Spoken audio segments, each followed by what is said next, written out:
Hey everybody, welcome to Workforce Gaming. I'm Brad, here with Doug. Hey. I've been working my way through the Metal Gear Solid Master Collection Volume 1. Mhm. Played through Metal Gear Solid 1, held up way better than I anticipated or remembered, having not played that in a long, long time. But now Mhm. it's time for Metal Gear Solid 2. Yeah, Easily the best in the series, my favorite. there we go. Don't Yeah. don't think that's anything too horrible to say this is the best in the series. I know there's some people for 3. I don't really like 3. Two, three is fine. Two is the best one. Two is the most fun. Three is whatever, man. That's what I feel about three. I played three on release, and I feel like three is like whatever, man. Two is where it's at. I, I I only played 3 one time, and all I remember is being irritated by like having to go and like eat stuff to like keep some bar alive and stuff. Just it got too much. It Yeah. just you tried too hard. Just no. Two Yeah. Exactly. is the sweet spot. One of my favorite parts about this game is the way that it's set up. So you actually have kind of two games in one here, and it Yeah. reminds me a little bit of how 5 does like Ground Zeroes and then Yeah. It's Phantom Pain. yes. Like it almost Yes. feels like Exactly. that's kind of harkening back to this a little bit. So you start out on the tanker, which feels like what every person wanted as a follow-up to Metal Yes. Gear Solid. You are Solid Snake. You're in this new little area, and it's all kind of confined again. There's just, lots of sneaking around, lots of trank darts, lots of intriguing enemies showing up that you don't really know their motives. Yeah. And so I think it's important to focus on the tanker a little bit. I actually remember this thing being like half the game, and I think it's because I liked this so much that I would go back and just replay Yeah. this part. But I feel It like but it's like 2 hours It is the best part of the game. Like from what I remember, it's like pretty. outside of the ending. Outside of the ending, Sure, sure. Okay, I'll give you that. Okay, it's mostly the best part of the game, right? But like the thing is, like if you're a person who's played Metal Gear Solid 2, when you go back to play Metal Gear Solid 2, I would say it's unlikely you're gonna play through the whole game, but you definitely will play through that tanker section. I played that tanker section so many times. This is like the only game I've ever beat like on the hardest difficulty ever, and I think I beat that tanker system like so many freaking times. I think I was like not just about that tanker. Well, maybe the tanker that's like this game in general is there's so many like cool little secrets and Easter eggy things just like all over the place in this thing that like when you go to the tanker mission, like every time I did it, I'd like Google the new thing. Oh, that you can do that in the tanker mission. Oh, you can do that in the tanker mission. Like I remember the big thing was like the ghosts or the playing with the projectors to get like this game's really weird with women, but there's some funny gags as a result. if you're aware of Metal Gear Solid, I think you know that's in Yeah, here. but there's just a lot of stuff crammed into that tanker that it basically is maybe not story wise like a summary of everything you can do in Metal Gear Solid 2, but it's like it's most of pretty much all the mechanics and stuff Yeah, the interesting stuff in Metal Gear Solid 2 is just compressed in that like that 2 hour package, which is just super super fun to play. Yeah. yeah, and I think again, it gives you this introduction to the game in a really interesting way, and it makes Mhm. that transition still feel so odd. And I think that was the thing when this Yeah. game came out is like there are so many people pissed. Like, what do you mean I don't play as Snake the whole game? Like, it's Metal Gear Yeah. Solid. Why am I not playing as Snake? And still, just because that tanker part is so strong, you still kind of have that like, oh yeah, that's right. Like, this isn't the whole game. Like, Yeah. Raiden is great. I love Big Shell, but there's still just something special about that tanker part. Yeah. So moving on to Big Shell, which is Mhm. the bulk of the game, I always like just how weird it is. And this game just is Yeah. constantly screwing with you. And I hadn't played it probably in 10 years. I played it 3 or 4 times, but it'd been Yeah. 10 years. And there were still things where it's like, oh yeah, I forgot about that. Oh yeah, I forgot about that. Just because there is so much going on in this Yeah. that as you go through and you're just like, oh, I'm just here to stop this Metal Gear from being built. And especially when you get towards the ending, just things go bonkers. We can talk about that in a minute. But it just constantly gives you this feeling of like, I don't understand what's going on in a really, really good way. And that makes me Yeah. feel great. It's really funny because, like, again, I have not played this. I don't think I've played this game in, like maybe 15 years. Like, I haven't played it outside of like literally on a PS2. I do remember, like, as I beat this game multiple times, that like I never understood the story. And I remember like one time I had a playthrough of like I am going to understand the story, and then when it ended, I was like, I still do not understand the story. Because the game, it's like I think if you're not familiar with like because Metal Gear Solid 2 was the first Metal Gear Solid I'd played, so I Yeah. didn't know how kooky and weird it was.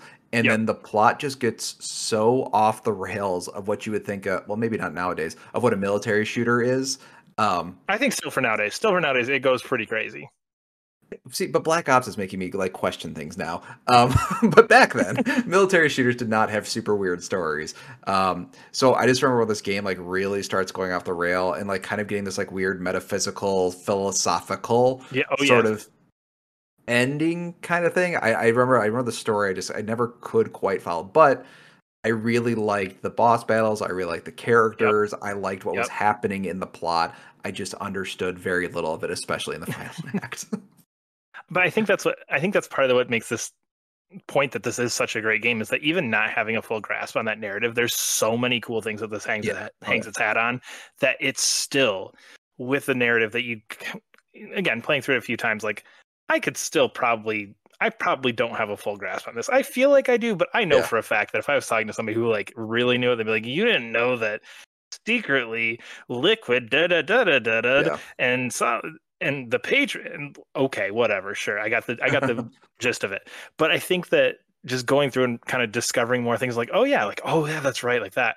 And the thing about it is just it's takes so many risks for a game of Mhm. its time period Sure. that it still feels like it's taking risks now. And I think those risks make it feel more relevant than ever. I mean, this deals with, again, like nuclear proliferation, AI, like Yeah. shadowy government things, like just all these things that are still Is 20 years later, like isn't a like huge fake thing. yeah, isn't like fake news and like false information like a huge part of it as well? Yep. That's where I remember that yeah, that was I remember like being a big piece. And like I remember when they were talking about that net like back then I was like, what do you mean like creating fake info like I kind of had like a concept of like espionage fake information, but they were like Yeah. talking about like global scale misinformation. I was like, oh, I was like it's just an interesting concept. Yeah, and again, these are very mild spoilers for kind of what it gets into towards the ending, but a lot of it gets into this concept of like, no, like part of the issue we have here is that now that again in 2000, early 2000s, now that people have access to all this information and all these sources, and you're not just, oh, I'm reading my local newspaper and getting Yeah. my news from the TV. There's these different perspectives and different things coming in, and how do we in this game more or less control a populace that now has access to all this and now can get Yeah. different things and okay, well, this is kind of the sanitized version of the story that we wanted to tell, but this is actually the story, and well, really like what we need people to know is this, but now they have all this other information, they're making these swings and taking these thoughts. So yeah, it does get into that weird thing of like fake news and misinformation and all that stuff that are crazy relevant right now 20 years later. It gets into like the issues that AI could bring up with a lot of this stuff. That again, here we are now kind of on the cusp of some of those issues. It's crazy that this game came out 20 years ago. It annoys me so Kojima annoys me so much because sometimes the guy sounds so far up his own ass, but then sometimes it's like maybe he's not. I have the same feeling. I have the same feeling. It's like, especially with Death Stranding, I have this feeling of like the first 2 years of him discussing a game, like just stop, like that's not Yeah. no, just and it's like, oh, I get what you're saying now. Yeah, exactly. And it's like, yeah, yeah, exactly. And it's like how, oh my gosh, how prescient that one was with like COVID. And then this one, it's like, Exactly. and then this one's like, oh yeah, but it's like Metal Gear Solid 2 makes way more sense 20 years later. It's like, oh man, I maybe this get guy it, man. really is Okay, onto fine. something. Yeah. You know what's up. But it just and again, just I will argue anybody that the ending of this game is better than the ending of any video game that's come since. The last 2 hours of this just are so crazy, so interesting, just so much world building happening in it. It's amazing. That can't be correct. Like at all. Like Name me a game. Shadow of the Colossus. This is better. No, not even close. Oh, Not even okay. close. See, now I'm like going like It's 15 years. Okay, honestly, my because 15 that's year like memory of one Metal Gear scene. Solid. That's Huh? like one scene. Shadow of the Colossus, the ending is like one like oh my gosh scene, and that's it. This is like 2 hours of like oh shit for 2 hours straight. Legitimately, my whole impression. I know. I like again. I haven't played this in 15 years. My whole impression of Metal Gear Solid 2's ending is like, what is happening? I'm not. Why are you taking all my stuff away? What's happening? Like, Why there do we is a get a fight sword? at the.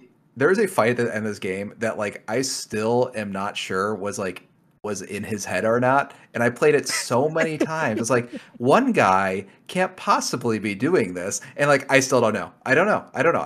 It's I'm trying to be like really talk around it, but I know exactly which one you're talking about, and yeah, like it does still have a little bit of that. I will also say though, this game came out when we were like 14 or 15 years yeah. old.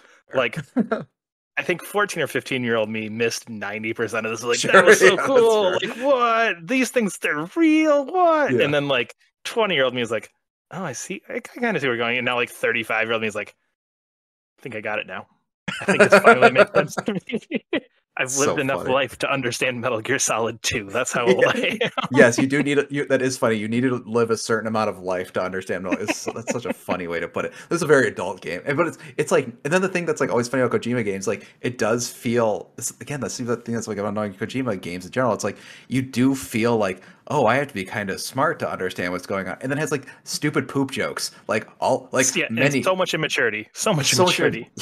You slip It's on just bird. like You're walking across on Big Shell. You're walking across the beam, and there's just bird shit on it that you can fall in. yeah, or the guy pisses on your head. I know that like there's a Yes, guy who yep. can pee on your head Uh, and that stuff. same scene. No, isn't that it's great? Exactly. Yeah. I think kind of the last thing we didn't really talk about is just the combat and this stuff still feels great. You've got fixed camera. You've got just Yes. running around these big areas. Feels so good still.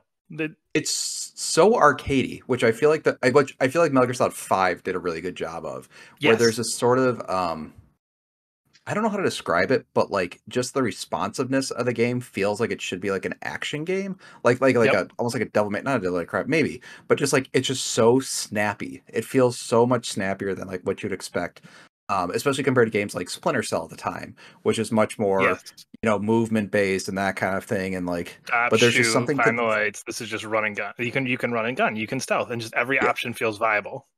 Yeah, and it's I just remember how snap. And I think that's the thing that like the where it really feels like it. It's really interesting. One of the things I've been thinking about games that hold up really well are games that just control really really well. Yep.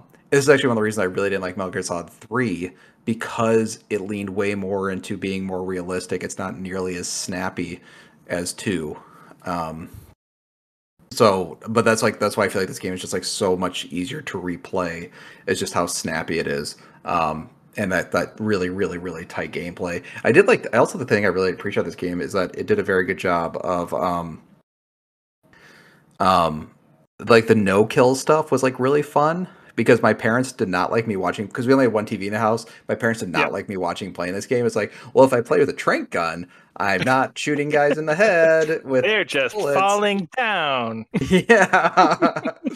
But that was like I really really loved using the trank gun because it's like it's a little bit different if you're not killing a guy, but like it's like okay, you temporarily put them to sleep. So it's like it's a fun type of like limiting yourself kind of thing to like trying to do no kill runs are super super fun. It just adds some more interesting mechanics to it rather than like making it feel like a crutch like some other games are just like that's not the way you're supposed to play the game. It's like I think actually the canon way to play the game is like largely not killing people, Yeah, I would agree. which is super fun. Yeah.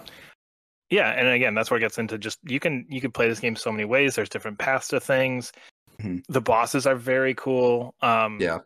I mean, you go from fighting a dude on roller skates to giant robots to a sword fight. Just, I mean, you have a little bit of everything in this.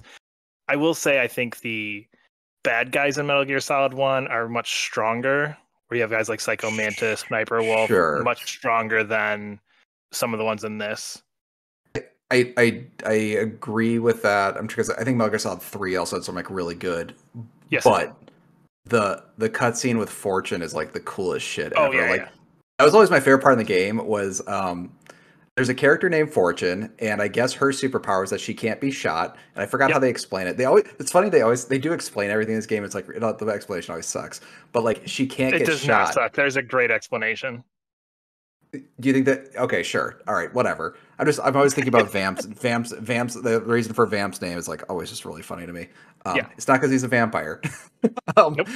yep. But like Fortune, it's like there's just a super cool cutscene where there's like a bunch of guys firing like a bunch of bullets at Oh, her, yeah. and they're making these like really cool the art design of this game is also super cool because it's like it's almost like a most similar game I could say now to like Ace Combat games, but it has this very geometric-y kind of look to it.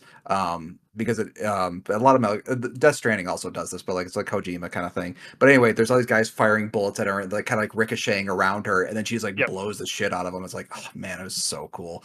That was always my favorite cutscene because you didn't have to know any story stuff. You just knew this girl could not get shot by bullets, and she blows the shit out of people, and she looks awesome.